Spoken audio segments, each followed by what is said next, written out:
Hey, welcome back to 10 Minutes on Tuesday. I am your host, Dr. Nefertiti Pointer.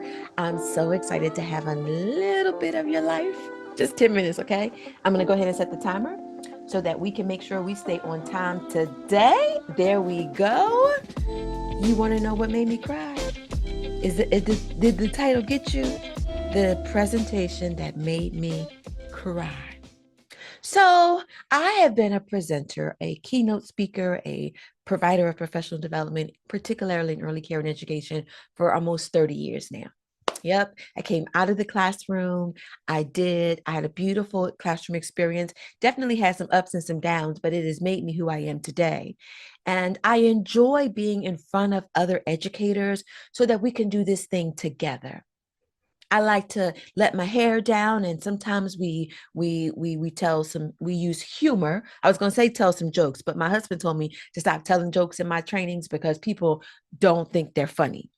But drop a comment down below if you've been in one of my presentations and you know your girl has some humor. But that's not what we're talking about today. We're actually talking about the presentation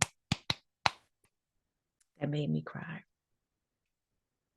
So I was in a city and state where there was a large group. There was a large number of people, and we had just gotten back from lunch. It had been a tough group in that I had to use a lot of my auditory and visual things to kind of get the group to come back from breaks. You know, what I've learned as a trainer for these many years is that the same people who talk about children don't do what they're supposed to do and children don't transition. You know what, grown-ups, we're not too good at transitioning either. Next time you're in a professional development session, when the trainer says, let's get back on target and see how long it take that group to get themselves back together. Child, I got whistles and bells and all kind of stuff to make sure we transition well in trainings. But that's another topic. I'm at the part of training. We're doing a presentation on supporting children who use behaviors we find challenging. That's the topic. And that's always a topic, a hot topic. But I think when people come to presentations, they're looking for quick fixes. And I tell people from the very beginning, I don't know if I did this back then, but I really make sure I preface this now. I don't have any quick fixes. What I do believe is that all behavior has meaning. And one of the central components of supporting a student who uses behaviors we find challenging is to figure out what that behavior is communicating. That's part of the process. I don't have any quick fixes. And so I've spent the morning with this group. We're now in the afternoon where we're kind of talking about some more practical things. And I've been talking all this time about my Kevin. Lordy, my third year of teaching, I had this little boy who I just affectionately call Kevin. He was the first one to get to kindergarten, the last one to go home. He was verbally aggressive and physically aggressive. He was so difficult for me sometimes that there was a part of my teaching career where some of my parents were asking their kindergartners to be moved to the other kindergarten classroom because they didn't think that I was keeping the children safe because I was having such a hard time with Kevin.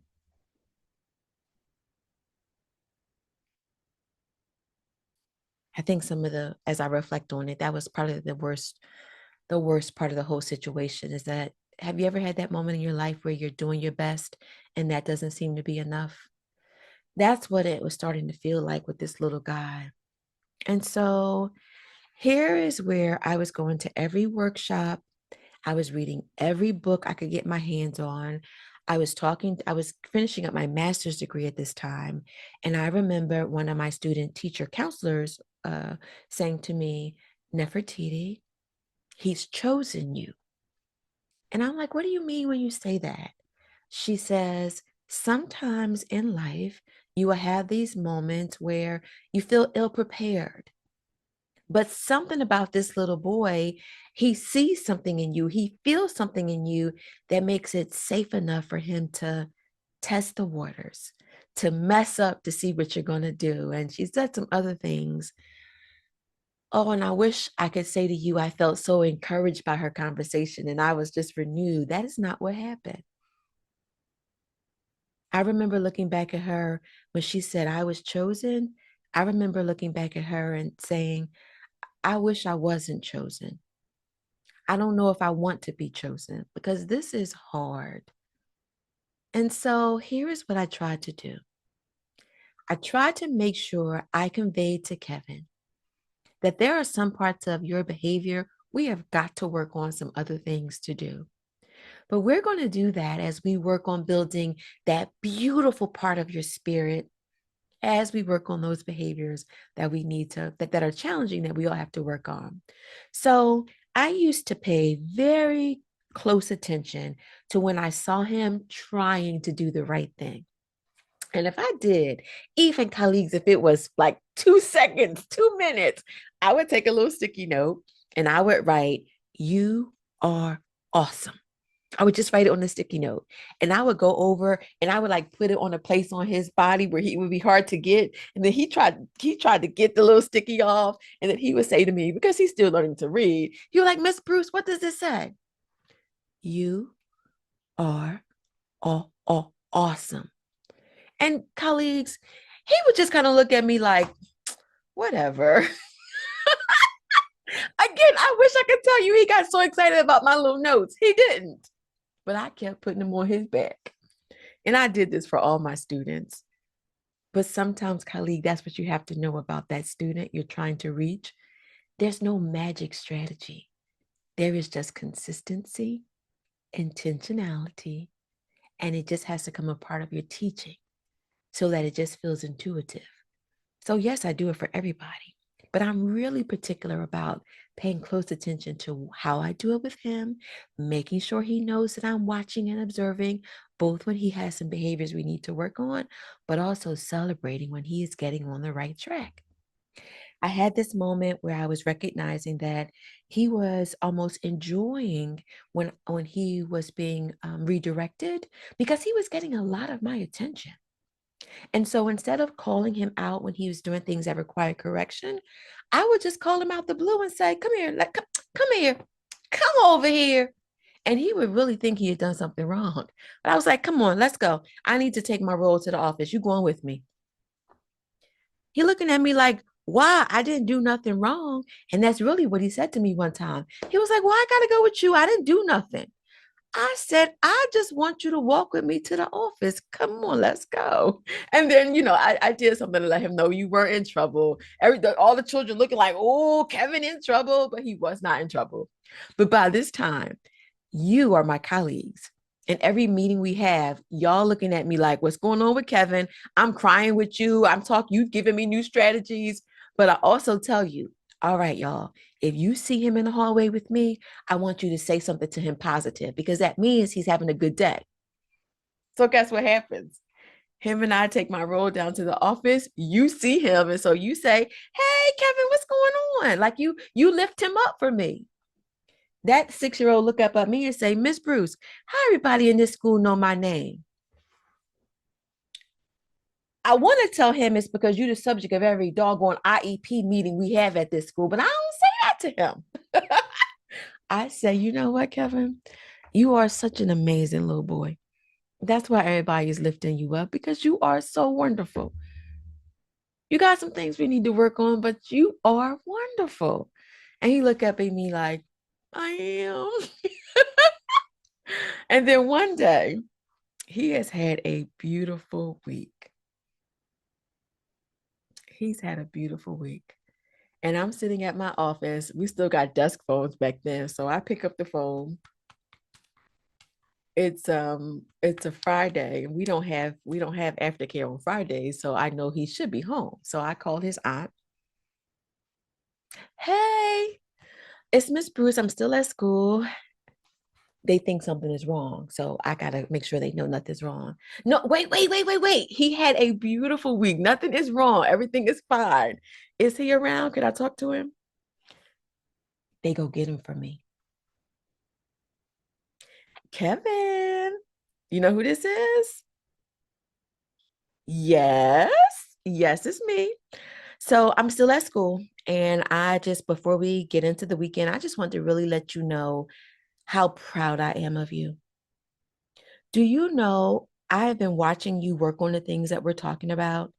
like using your words when you get really, really frustrated, when your belly starts to get really hot and your heart starts beating really fast. We've been talking about those feelings. And I've been watching you start to use your words instead of your hands. I've been watching you deep breathe, take with your breathing. I'm saying all these kind of things. I'm being really specific because I want him to know I'm really observing him. He's not paying me no attention. He's not paying me any attention. He thinks that I'm going to say something wrong. He's waiting for me to say something that he's doing something wrong. And so I don't even know what to say because he's not saying nothing back to me. He's not talking back to me. So I'm like, all right, so I can't wait to see you on Monday. So on Monday, let's wear red, okay? I'm gonna wear my red shirt and you wear your red shirt, okay? You gonna wear your red shirt? Okay, perfect. I'm gonna try to remember to wear my red shirt too, okay? All right. I hope you have a good weekend. I will see you on Monday. So now you might be wondering, Nefertiti, you said this video was about the presentation that made you cry. When are you gonna talk about that? Well, here is what happened.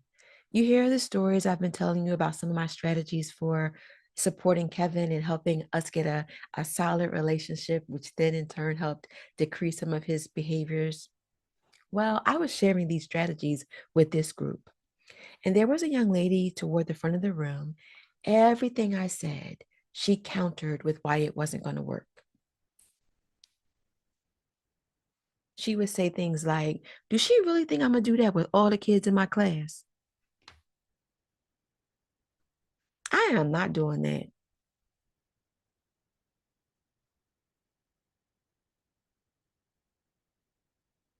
She said a lot of other things, but then she also said this, and this is the one that hurt the most.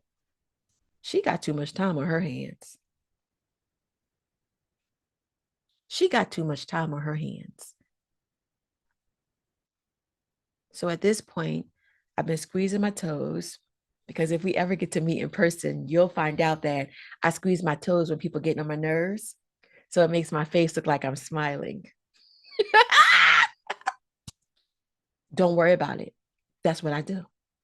But then I have a remote sometimes that I use to squeeze to advance the PowerPoint slide. I'm squeezing that doggone remote because I can feel my emotions stirring. And my emotions are stirring not because it's okay to ask questions. It's okay to have a difference of opinion. I'm okay with that.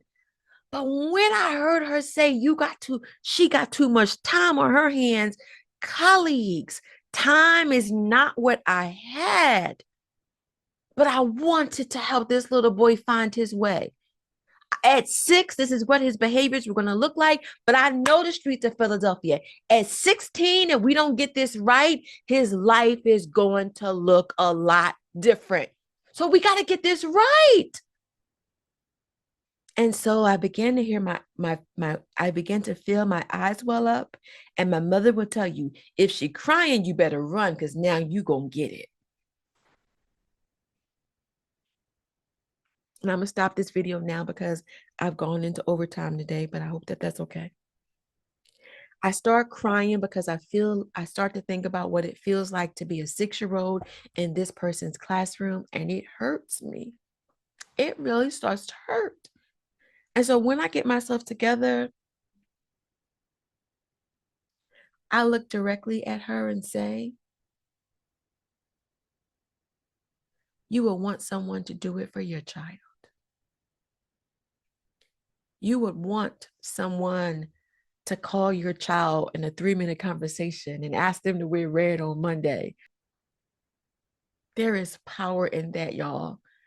It doesn't change overnight, but he was worth it.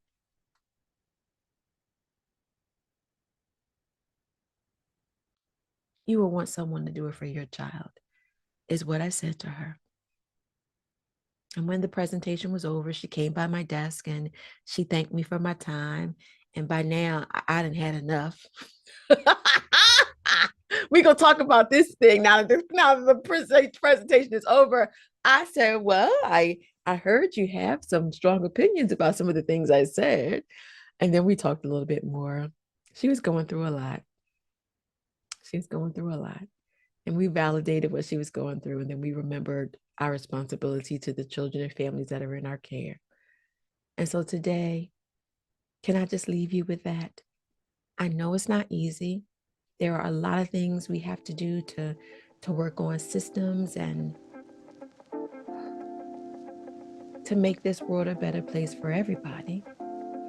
But while we're doing that, and if we meet a child who uses behaviors we find challenging, let's remember to think about all the different strategies that build that relationship, because sometimes the best intervention is the relationship.